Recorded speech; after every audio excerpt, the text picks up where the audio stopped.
Tinapay mula sa langit. A daily morning devotion with CRC family.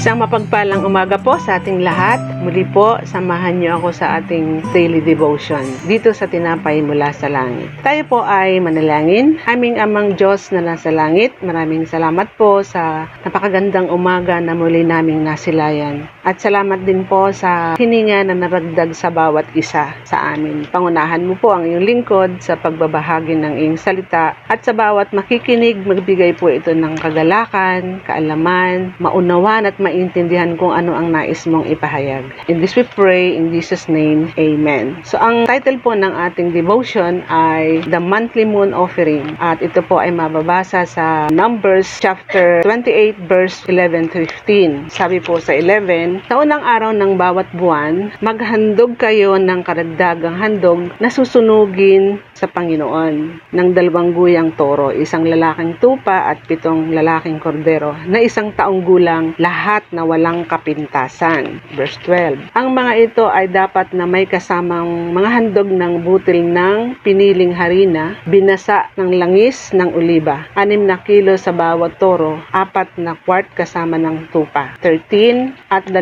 kwart sa bawat kordero. Ang handog na sinunog na ito ay magiging isang espesyal na handog, isang kaaya-ayang aroma sa Panginoon. Verse 14, 2 litro ng alak para sa bawat toro, 1/4 ng 1 galon para sa tupa, at 1 kwart para sa bawat kordero. Ihahandog ito buwan ng handog na sinunog sa unang araw ng bawat buwan sa buong taon. 15, maghahandog ka rin ng 1 lalaking kambing bilang handog para sa kasalanan sa Panginoon. Ito ay hahandog bukod pa sa palagiang handog susunugin at inuming handog nito. So, balikan ko lang po yung Numbers 28, 1 and 2. So, nag-remind po ang Panginoon kay Moises, NLT version po ito. Sinabi ng Panginoon kay Moises, ibigay mo ang mga tagubiling ito sa mga anak ng Israel. Ang mga handog na ihahandog mo bilang mga espesyal na regalo ay isang masarap na amoy sa akin. Sila ang aking pagkain. Tiyakin na ang mga ito ay dinala sa mga takdang panahon at inialay ayon sa aking mga tagubilin. So, nakita po natin tagubilin ng Panginoon. At dito naman po sa chapter 28 verse 11 ay nagbigay ang Panginoon ng karagdagang instruction. So, sa panahon po ng lumang tipan, tinakda ng Diyos ang mga kinakailangang sakripisyo para sa iba't ibang okasyon. Araw-araw, sabat, buwanan, at para sa iba't ibang relihiyosong kapistahan. Ang Panginoon ay nag-remind nga po kay Moises na ingatan yung handog para sa kanya ayon sa kanilang nararapat. Ibig sabihin, kung ano yung itinakda, yun ang gagawin. So, kailangan gawin ng tama kung ano yung inutos ng Panginoon. So, kung araw-araw, sabat, buwan, or taon. Sa atin naman ngayon, nagsasama-sama ang mga taga-CRC family. Ito pong per Sunday, Holy Family Camp at yearly anniversary. Yan ang ating handog sa Panginoon. So, dito po nalaman natin sa talatang ito ang kahalagahan ng pagkilos ng pag-aalay sa Panginoon ay nagpapahiwatig ng ating pasasalamat, paggalang at debosyon sa banal. Ipinapakita ng mga individual ang kanilang pangako sa Diyos sa pamamagitan ng paghahandog ng 2 tupa, harina, langis at alak